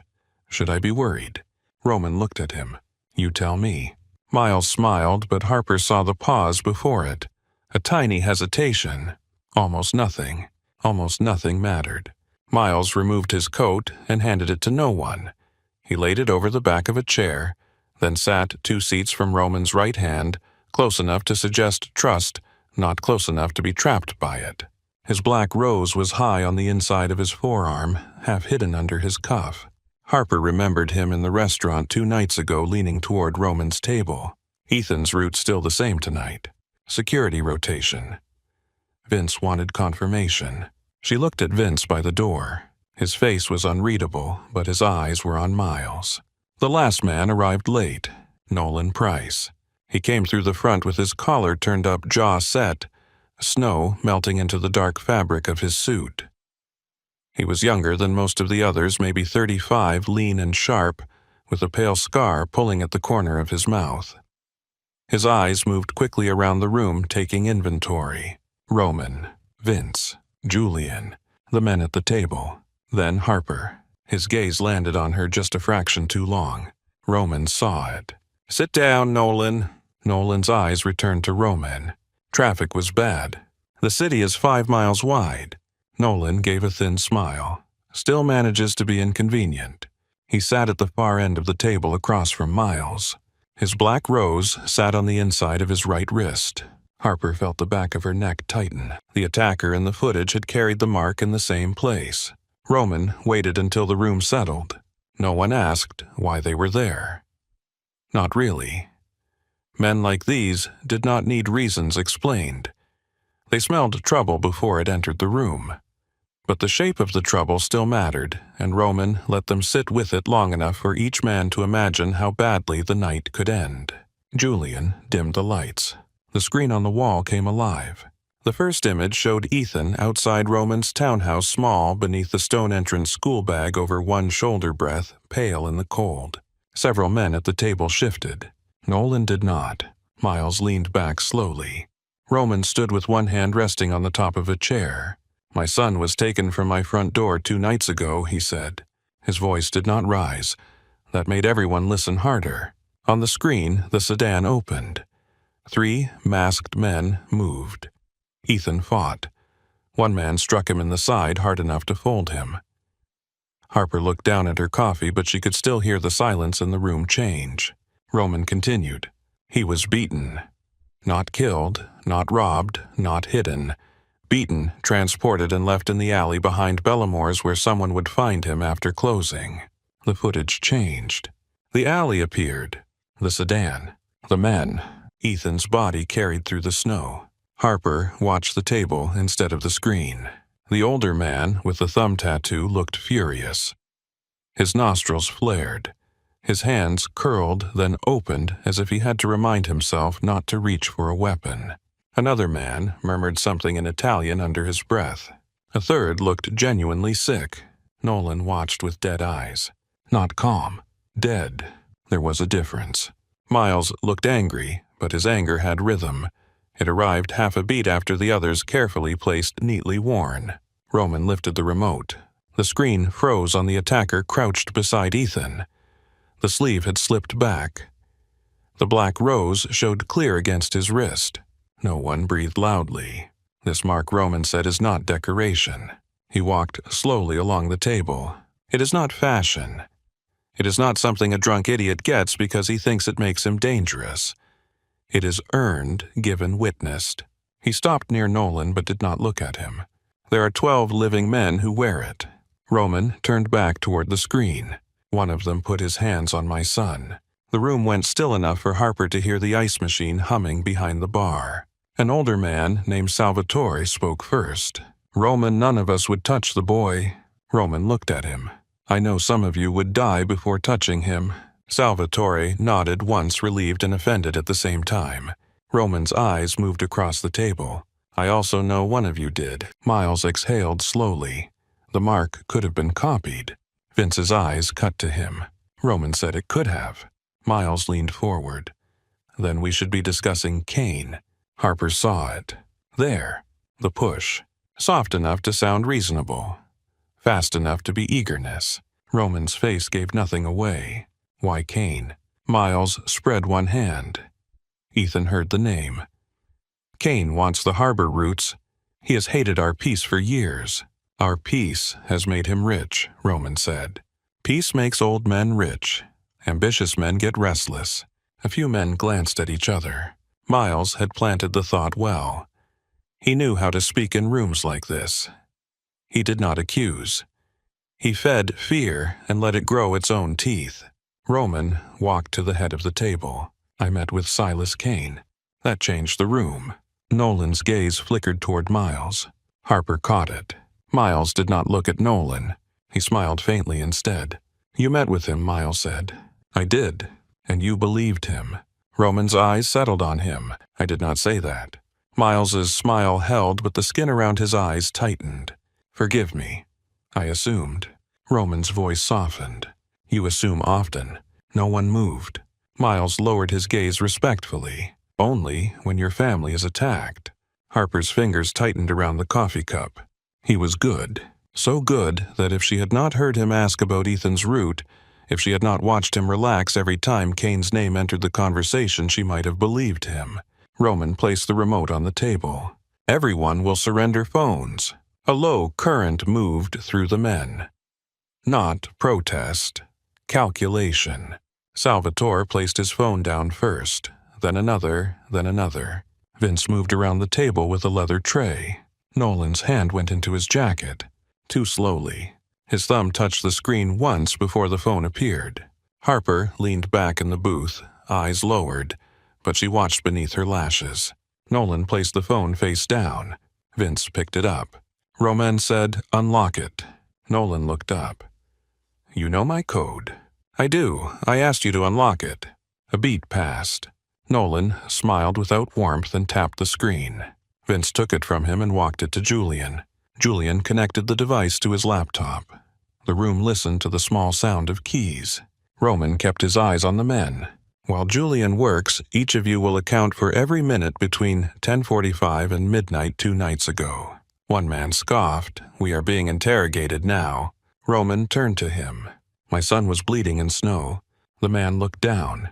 "That answers your question," Roman said. They began. Salvatore had been at a card room in Revere with 6 witnesses and camera footage. Another had been in Providence. One had spent the night with his girlfriend, who apparently hated him enough to confirm it honestly. Another had been drunk in a hotel bar and showed the receipt with visible embarrassment. Miles spoke smoothly. "I was at the warehouse until 10:30, then home by 11. My building has cameras." Julian did not look up. "Your building cameras went down from 11:12 to midnight." Miles frowned. "Again, we've had electrical issues." Roman said nothing. Nolan leaned back. "I was with a woman." Roman looked at him. "Name." Nolan smiled. "She's married." "Name." The smile faded. "I don't put civilians in this." Roman moved closer to him. "You put my son in this." Nolan's jaw worked. Before he could answer, Julian said Roman. The room turned. Julian looked at the laptop screen, then at Nolan. "There is an unsent message open." Roman held out his hand. Julian brought the phone to him. Harper watched Roman read. His expression did not change, but the room seemed to lose 10 degrees. Roman looked at Nolan. "Who is M?" Nolan went very still. Miles did not move at all. Roman read aloud. "He is not moving on Kane yet. M wants us ready." The words settled over the table like ash. Several men turned toward Nolan. Salvatore's chair scraped back an inch. Nolan raised both hands slowly. "Roman, I can explain." "Good." Nolan swallowed. "It is not what you think." Roman's eyes were flat. "You are texting someone about me not moving on Kane after my son is attacked, and that someone is identified only as M. Tell me what I think." Nolan looked at the other men, searching for something. Support, escape, mercy. He found none. Miles leaned back, face dark with disgust. Too dark. Harper saw it again. "Performance." "Roman," said Vince. Vince and another guard moved in. Nolan stood fast, knocking his chair back. "This is a mistake." Roman took one step forward. Nolan stopped. Everything in him understood that the next movement would decide whether he walked or was dragged. Roman's voice was soft enough to make Harper's pulse climb. "Mistakes are made in kitchens, Nolan. This was a choice." Nolan's eyes flashed toward Miles. Only once. Only for a breath. But Roman saw it. So did Harper. Vince took Nolan by the arm and led him toward the private hallway. Nolan started talking before he reached the door. "I did not touch the kid." Roman said, "Then you have nothing to fear." Nolan gave a sharp, terrified laugh. No one else did. The door closed behind them. The remaining men stayed at the table. Miles looked around, voice low and controlled. "If Nolan is involved, we need to assume Kane paid him. That message could mean anything. M could be one of Kane's lieutenants." Harper felt her anger stir. He was still pushing, still trying to aim Roman outward. Roman picked up Nolan's chair and set it upright with deliberate calm. "No one said Kane paid anyone." Miles looked at him. "I'm saying we should not ignore the obvious." Roman's gaze moved to Harper. Just once. A question without words. She did not speak, not yet. She watched Miles's right hand. His fingers tapped his knee beneath the table. 3 taps. Pause.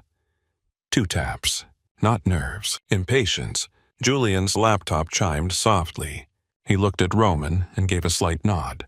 Roman said to the room, "We will take 10 minutes." No one moved. That was not a suggestion. The men rose slowly and drifted toward the bar and windows under Vince's watch. Conversations stayed low. No one dared leave the room. Roman crossed to Harper's booth and sat opposite her. For the first time that night he looked tired. Not weak. Tired, like a man holding back an ocean with one hand. "You saw something," he said. Harper kept her voice low. "Nolan is scared." "He should be." "That's not what I mean." Roman waited. Harper glanced toward the bar where Miles stood with Salvatore speaking quietly, expression grave. "Nolan is scared like a man who got caught. Miles is calm like a man who expected someone else to get caught."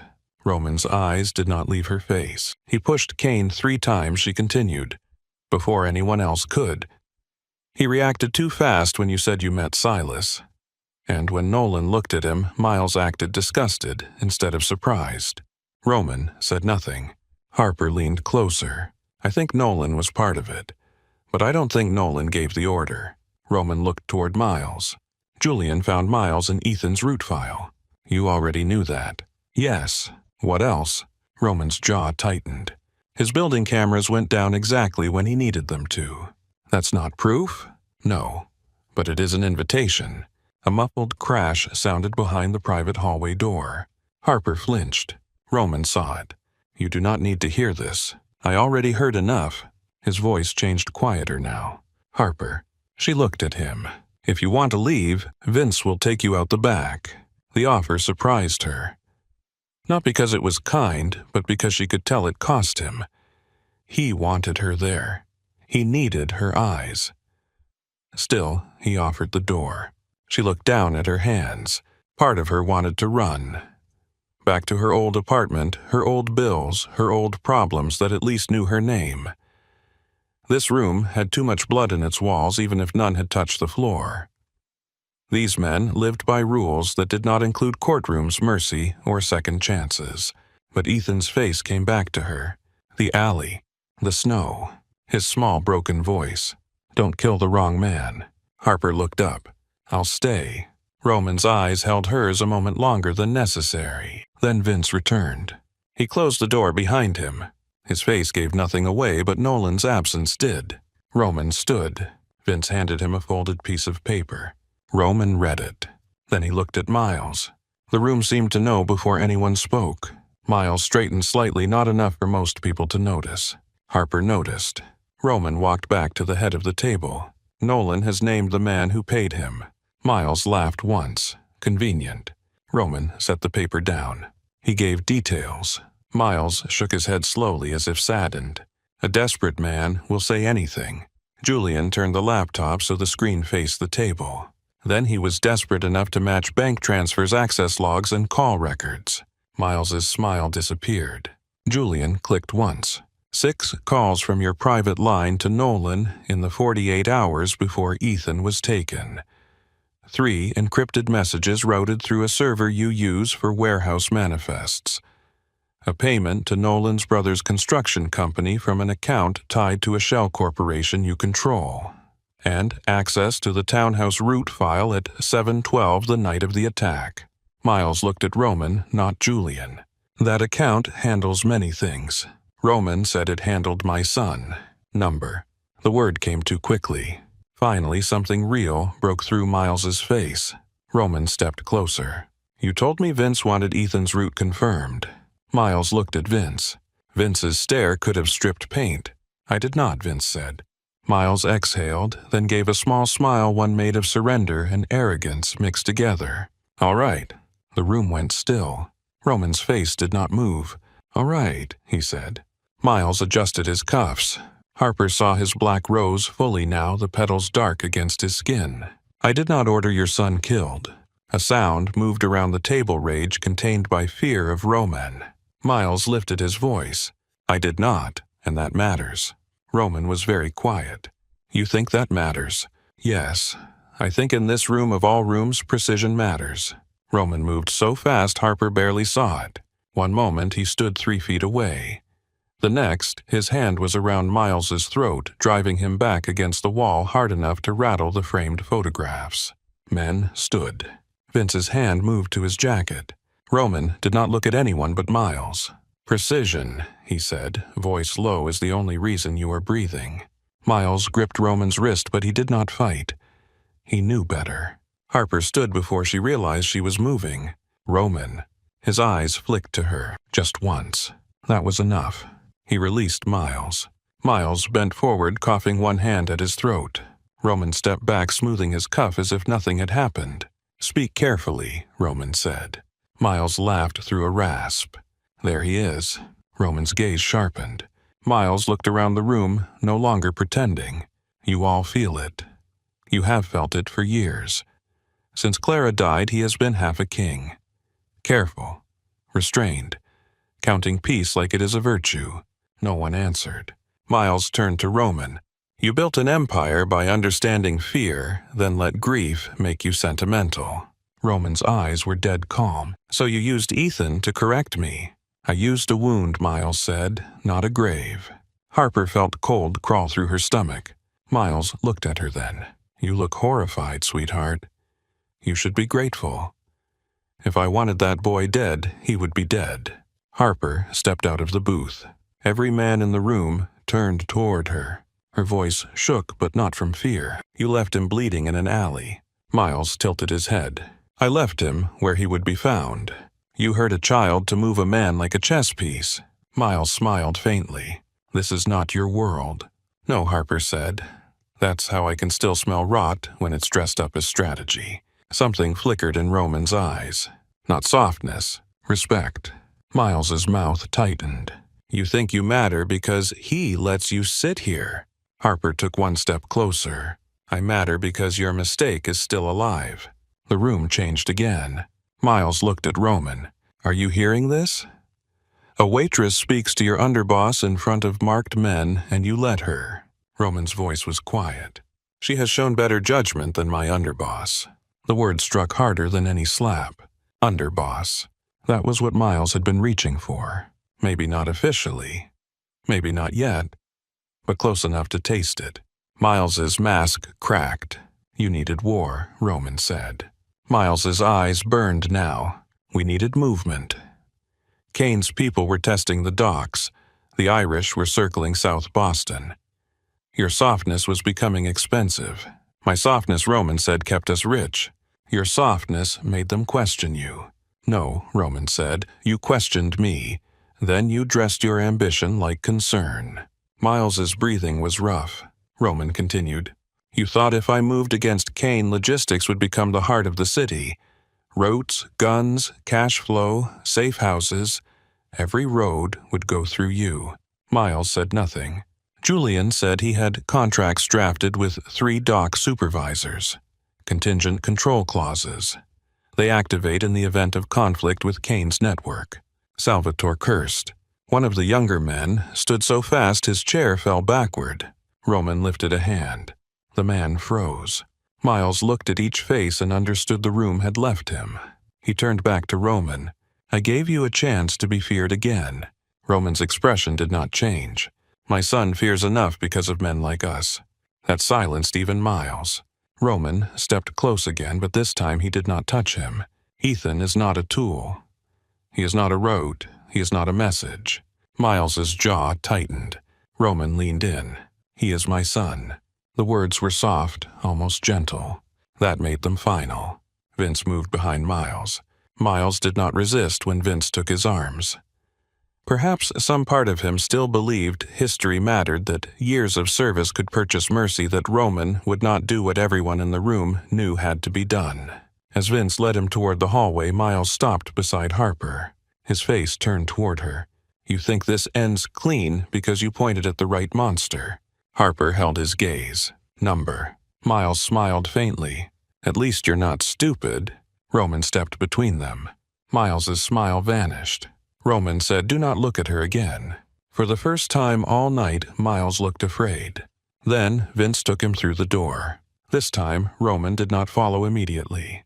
He stood in the center of the private dining room while the remaining men watched him with new caution. Something had shifted.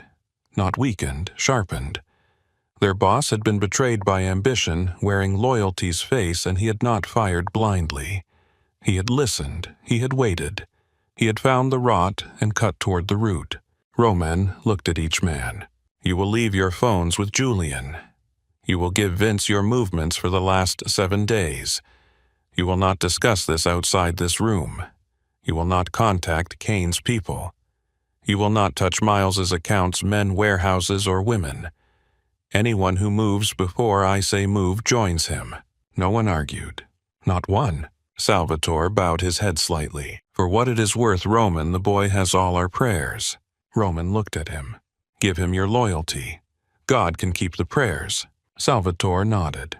One by one, the men filed out through the side entrance under Vince's supervision. The restaurant emptied again. Chairs stood crooked. Coffee cooled. Snow pressed softly against the windows as if the city outside had no idea how close it had come to burning.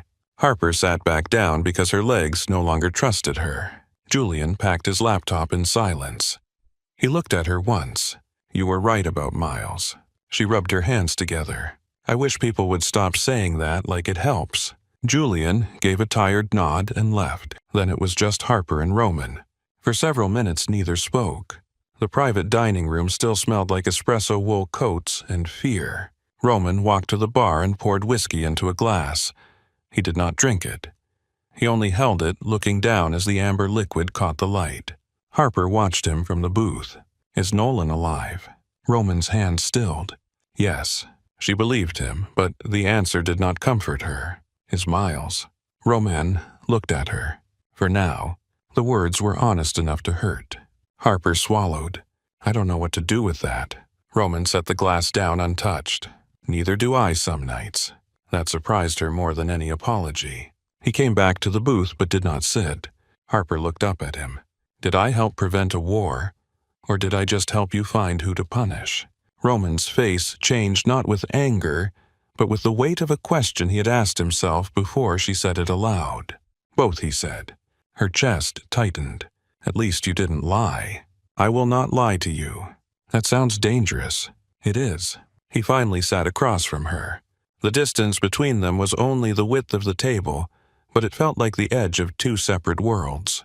Roman folded his hands. If I had gone after Kane tonight, men would have died on both sides by morning. Some guilty, some not. You stopped that. And Miles. Miles chose a path that ends where it ends. That's how men like you make violence sound tidy. Roman accepted the blow. Yes. Harper looked toward the hallway where Miles had disappeared. I'm not built for this. No, Roman said. You are not. Then why am I still here? His eyes searched hers, and for the first time Roman seemed to have no prepared answer. When he spoke, his voice was lower. Because Ethan asked for you. That was at the hospital. No, Roman said. Before that. At Bellamore's, he used to ask if you were working. Harper went still. He did. Roman nodded once. He said you were the only person in the restaurant who looked at him like a kid instead of leverage. The words hit her quietly and deeply. Harper looked down. I brought him dessert. You brought him normal. Her eyes burned. She hated crying. She especially hated almost crying in front of Roman DeLuca. He saw anyway. Of course he did. But he did not touch her.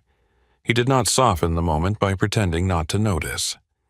He simply sat there steady and silent, letting her keep whatever pride she could. After a while, Harper said, he shouldn't have to know words like leverage. No, Roman said. You can't protect him by making everyone afraid. I know. She looked up at him.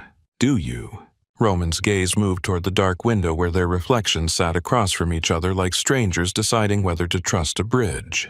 I thought protection was control, he said. Where he goes. Who drives, which door opens, which man stands behind him. His jaw tightened. He was taken from my front step. Harper's voice softened despite herself. That does not mean you failed him. Roman looked back at her. Yes, he said, it does. There was nothing she could say to fix that, and for once she did not try. The front of the restaurant creaked in the wind. Somewhere in the kitchen, a pipe knocked once inside the wall. Roman reached into his jacket and placed a folded document on the table. Harper stared at it. What is that? Something I should have asked before doing. Her stomach tightened. Roman, it concerns your mother. She stood so fast the booth scraped behind her. No. Harper, no. We talked about this. You said you would not touch my life without asking. I did not change her care. Then what is it? A consultation. Her hands curled at her sides. He slid the paper toward her but did not force it closer. Harbor, Grace Oncology reviewed her file. If you allow it, they can see her tomorrow. Harper stared at him. The room blurred slightly at the edges. Harbor Grace was the kind of medical center people mentioned in fundraisers and news stories and conversations that began with if only. It was not a place Evelyn Lane could enter with overdue bills and a bus pass. How did you get her file? Roman's face did not shift. I had someone request it through legal channels.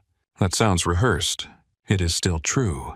Harper laughed once sharp and breathless. You investigated my mother while investigating your traitor. I investigated the woman who saved my son and found out she was drowning. The anger inside her shook against something more fragile. You had no right. I know. Then why? Roman stood. Not close, not towering, just standing with the truth between them. Because Clara died of the same cancer. Harper's anger faltered. Roman's voice stayed controlled, but something underneath it was raw. I had every resource, every specialist, every chance a man like me can buy. And I still lost her because I looked too late. Harper could not move.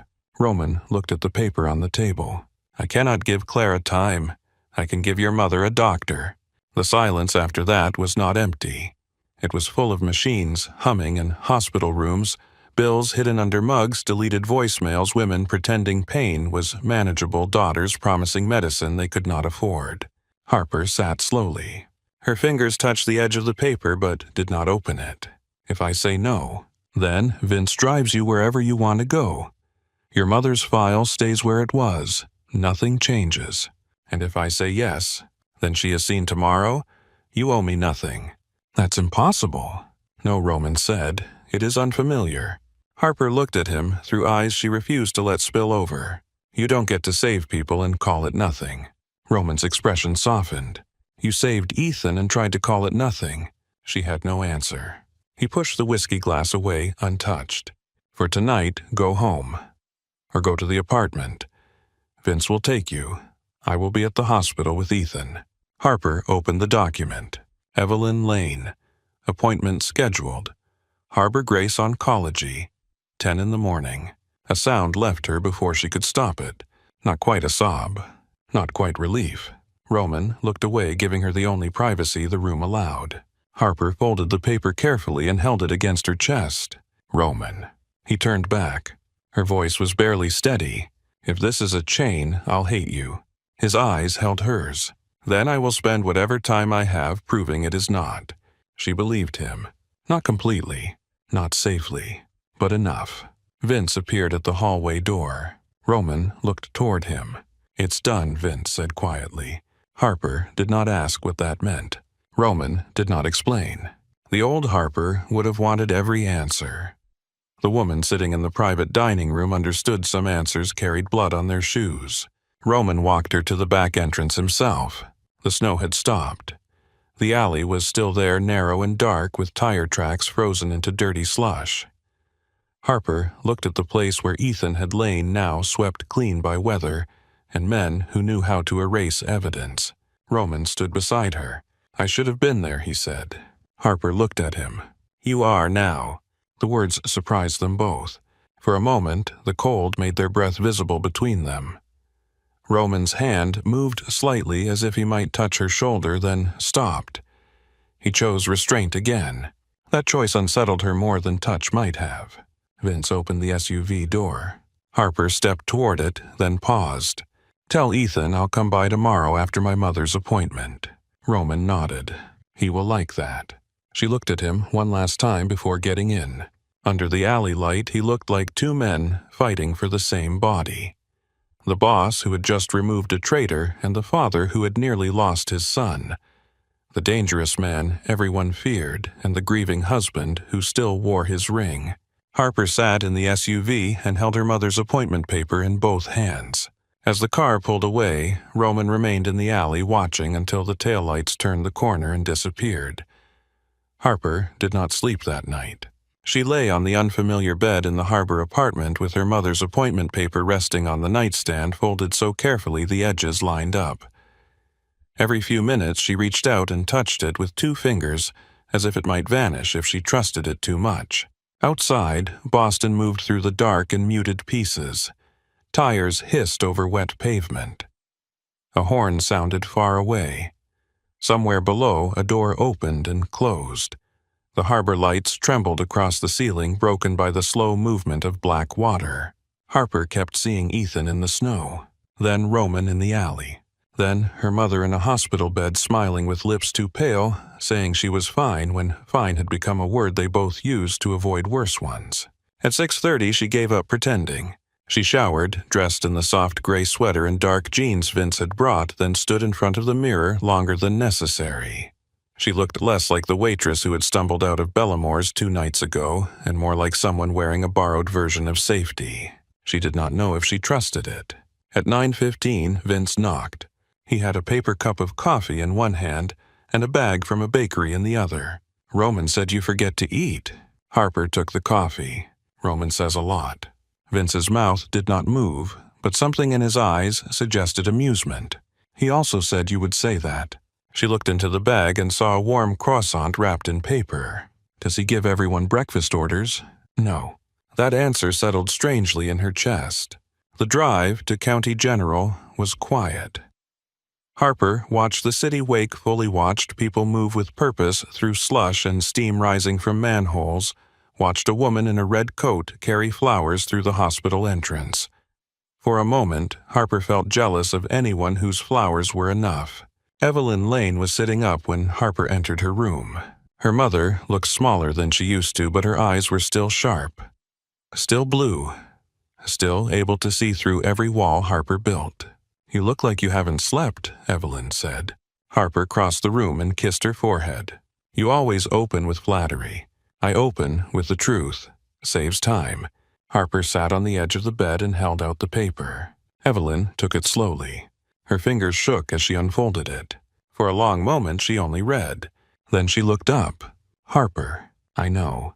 Harbor Grace. I know. How? Harper looked at the thin blanket over her mother's knees, then at the window that faced a brick wall. I helped someone, she said. His family helped us back. Evelyn studied her. His family. Harper nodded. A dangerous family. The question did not surprise her. Yes. Evelyn folded the paper again very carefully. Are you safe? Harper thought of Roman's coat around her shoulders. Vince waiting outside. Ethan asking for her.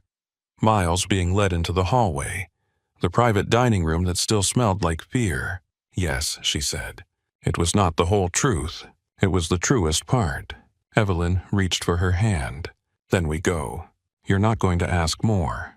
Her mother squeezed her fingers. I have spent 2 years watching doctors decide how much hope we could afford. If hope comes through a strange door, I'm not slamming it shut because I don't like the hallway. Harper's eyes burned. Mom, I'll ask questions when I'm strong enough to survive the answers. That was Evelyn. Sick, frightened, thin as paper in places, but still able to stand in the center of a storm and name it. Vince drove them to Harbor Grace. No one at the front desk asked them to wait. No one gave them a clipboard with questions that felt like traps. A nurse greeted Evelyn by name and brought a wheelchair that did not squeak. The halls were bright, quiet, almost gentle. There were paintings on the walls and windows that looked over a winter garden. Evelyn's grip tightened around Harper's hand. People heal here, she whispered. Harper could not speak. Dr. Anika Patel met them in a consultation room with warm lighting and a screen already filled with Evelyn's scans. She spoke clearly, not softly enough to feel like pity, not fast enough to feel rushed. The cancer is advanced, she said. I will not pretend otherwise. But your previous treatment plan was limited by access. We have options here that were not made available to you before. Evelyn sat very still. Harper leaned forward. What kind of options? Targeted chemotherapy. A stronger pain management plan. Genetic testing. Depending on response, surgery may be possible later. We need more imaging first, but this is not a conversation about keeping you comfortable until the end. This is a conversation about fighting with better tools.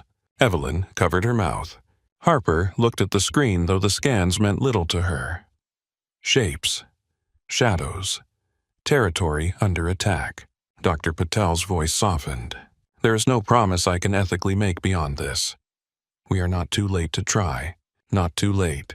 The words moved through Harper so slowly she almost did not understand them at first. Then her body did. She bent forward, one hand over her mouth, and cried without sound. Evelyn reached for her. Baby. I'm okay, Harper said, wiping fast at her face. Evelyn laughed through tears. No, you're not? But maybe we get to be. After the appointment, Harper took her mother to the new room. Private. Clean. Sunlight on the floor. A chair that folded into a bed so Harper could stay if she needed. A vase of white tulips stood near the window. No card. Harper knew who sent them anyway. She stepped into the hall and called Roman. He answered on the first ring. Harper. The way he said her name was different now. Less like an answer to a report. More like he had been waiting for the sound of it. We saw Dr. Patel. And Harper looked through the glass at her mother, touching one tulip petal with wonder. She said there are options. Roman was silent. Harper swallowed. I don't know how to thank you. You do not have to. Don't make this easy. I am not. She closed her eyes. Roman? Yes. If this becomes a debt someday, I'll never forgive you. His answer came steady. It will not. She believed him more than she wanted to. How is Ethan? There was a pause, and when Roman spoke again, the boss had disappeared. He is awake. Angry, in pain, asking when you are coming. Harper smiled, despite the ache in her chest. I'll come now. You do not have to. I know. This time she ended the call first. At St. Bridget's, Ethan was sitting up in bed with bruises turning dark purple at the edges, and a scowl aimed at a tray of untouched soup. Roman stood near the window. He looked like he had not slept since the phone call. His shirt sleeves were rolled, his hair less controlled than usual, and the shadow along his jaw made him look more dangerous and more tired. Ethan's face brightened when he saw Harper. "You came." "Of course I came." "You saw your mom." Harper nodded. "She's at Harbor Grace." Ethan smiled, then winced. "Good." She moved to his bedside. "Stop moving your face if it hurts." "I can't help being expressive." Roman made a quiet sound that might have been a laugh if it belonged to anyone else. Harper looked at the soup. "You planning to fight that or eat it?" "It looks like punishment." "It's hospital soup. That's its natural state." Ethan pushed the tray away. "I hate this." The words landed harder than the soup deserved. Roman turned from the window. Ethan stared at the blanket.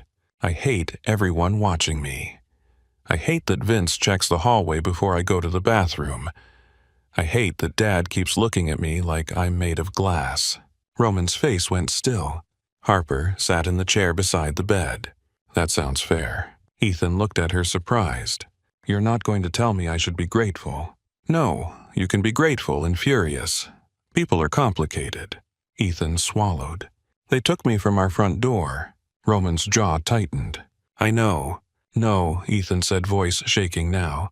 "You keep saying that, but you don't. You told me guards made me safe. Cameras made me safe. Roots made me safe.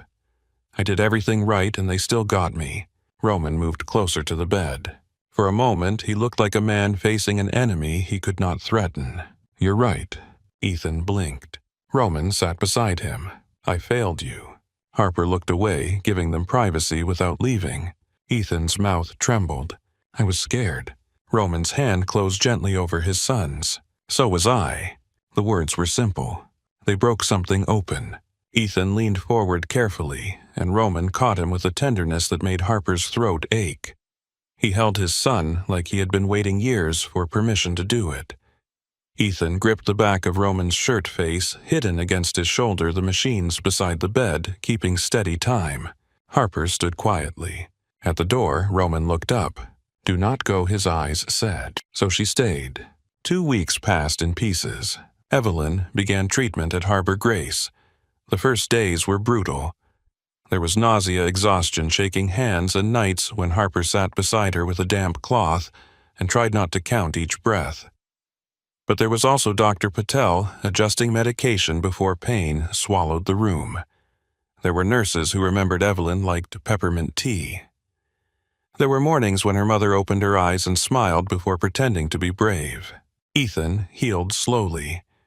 The bruises faded from purple to green to yellow. The nightmares did not fade as quickly. Some nights he called Harper from Roman's phone because he did not want to wake his father. Harper always answered. Sometimes he talked.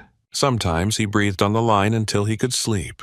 Roman never mentioned those calls, but one evening he sent a message. "Thank you." Harper stared at it for a full minute before replying. "You're welcome." She returned to Bellamore's after 3 days. Carla tried to lecture her about missed shifts until Mr. Bellamore appeared from his office, pale and sweating, and told Harper she could take whatever schedule she needed. That frightened her more than the lecture would have. By the end of the second week, Roman asked her to meet him at another restaurant. Marina House sat above the harbor, all glass candlelight white tablecloths, and the kind of view people paid for before they tasted a single bite. Harper arrived in her best black dress, which suddenly felt too cheap under the soft gold lights. Roman waited near the bar. For once, he was not surrounded by men. He looked at her like he noticed the dress, then chose not to say anything that might make her feel exposed. "This place is yours too?" Harper asked. "Yes, of course it is." He led her through the dining room. The staff moved with smooth precision. A hostess greeted Roman with quiet respect. The manager, a silver-haired woman named Patricia Ward, watched Harper with professional suspicion.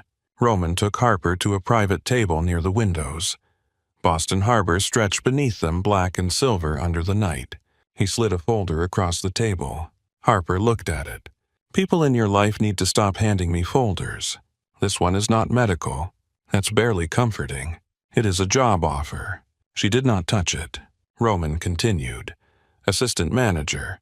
Training under Patricia for 8 weeks, then general manager when she retires. Harper stared at him. Here. Yes. I work at Bellamore's. You run half of Bellamore's without the title or the pay. That is not the same thing. No, here you will be paid correctly. She opened the folder despite herself. The salary made her stomach flip. Benefits. Health insurance. Paid time off.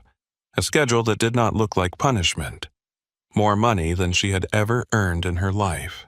She closed it slowly. No. Roman's expression did not change, but his eyes sharpened. Why? Because this feels like Charity wearing a suit. It is not. Then why me? Because you read rooms. Because you remember details. Because my staff respects strength, and yours has been tested harder than most. Because Ethan trusts you. Because I trust you. The last sentence changed the temperature between them. Harper looked at the folder. My mother's treatment continues if I say no. Yes, you won't make things harder for Bellamore's. No, you won't stand outside my apartment looking tragic in expensive coats. A smile touched his mouth. I cannot promise that. She almost laughed, then stopped herself. Roman. He leaned forward slightly. This offer is not a chain. If you accept, you work here. You manage staff reservations, service complaints, impossible guests, and Patricia's temper. You do not carry messages, you do not spy, you do not become part of my other business. Can those things stay separate? Roman held her gaze. Not always, but I will keep that line for you as long as I can. As long as you can is not a promise. No, he said, it is the truth. That mattered more. Harper opened the folder again. When would I start? Patricia did not make it easy. On Harper's first day, she handed her a reservation chart, a wine list, and a look sharp enough to peel paint. Mr. DeLuca values you, Patricia said. Harper held the chart. That sounds like an accusation. It is a warning. This room does not care who brought you in. It cares whether you can keep it from falling apart. Then teach me. Patricia's eyes narrowed. Harper did not look away. By the end of the first week, Harper knew which tables gave privacy, which windows caused glare at sunset, which servers needed praise, and which needed pressure, which guests came to be seen, and which came to disappear. She made mistakes, plenty of them. She mispronounced a burgundy double booked a corner table, and once sent the wrong anniversary dessert to a senator's wife. Patricia corrected her without mercy. Harper learned without excuse. Roman came in twice that week and never interfered. Not when Patricia snapped at her. Not when a wealthy guest called Harper sweetheart and asked if she had been hired for decoration. Roman's eyes went cold at that, but Harper handled it herself. She smiled at the man and said, "No, sir. Decoration is usually quieter and less expensive." The guest stared. His wife laughed. Patricia smiled for the first time where Harper could see it. Ethan began working weekends once Dr. Patel and Roman both agreed he was strong enough for short shifts. He arrived in a white shirt and black apron, looking deeply offended by the concept of carrying water glasses. Harper handed him a tray. Tables 14 and 16. I'm Roman DeLuca's son, and I'm your manager. Move. Ethan grinned. From across the dining room, Roman watched them. There was something softer in him when he saw Ethan laugh. Something less haunted. One night after closing, Harper found Roman on the balcony outside Marina House. The harbor wind moved through his hair. He held a glass of whiskey he had not touched. You do that a lot, she said. He turned. Do what? Hold drinks like props. I like to disappoint them. She came to stand beside him, leaving a careful space between their shoulders. Below them, the water slapped softly against the pier. Roman said Ethan slept through the night yesterday. That's good. He said you told him fear is not weakness. I told him fear means his body is trying to keep him alive. Roman looked at her. You know how to say things he can hear. So do you. No, he said, I am learning. The honesty settled between them. Harper looked out at the harbor. You scare me, Roman. He did not flinch. "I know. I'm not afraid you'll hurt me." His gaze moved to her face. "That should comfort me more than it does. I'm afraid I understand you." The wind lifted a strand of hair across her cheek. Roman reached up slowly, giving her every chance to move away. She did not. His fingers brushed the hair back, barely touching her skin. The contact was small. It moved through her like a match struck in a dark room. He lowered his hand. "I'm not a good man, Harper." "No." The answer hit him, but she did not soften it. Then she added, "But you are not only the worst thing you've done." Roman's eyes held hers. For a moment, the distance between them thinned to almost nothing. He did not kiss her. She was grateful. She was disappointed. Both feelings stood beside each other without apology. 3 months after the night in the alley, rain washed the last dirty snow from the curbs. Evelyn's scans showed response. Dr. Patel refused to call it victory, but she smiled when she said the word progress. Evelyn started walking the garden hallway every afternoon, one hand on the rail chin lifted like a queen returning to court. Harper moved into a small apartment closer to the harbor. She paid the deposit herself. She bought a couch that did not sag and curtains that made the morning light look kind. One evening, there was a knock at her door. She checked the peephole and found Ethan standing in the hallway with Vince behind him, pretending not to hover. Harper opened the door. "Are you allowed to be here?" Ethan lifted his chin. "I have security." Vince said he argued for 20 minutes. Harper stepped aside. "That sounds allowed adjacent." Ethan came in holding a small box wrapped in silver paper. He looked nervous. Not mafia nervous.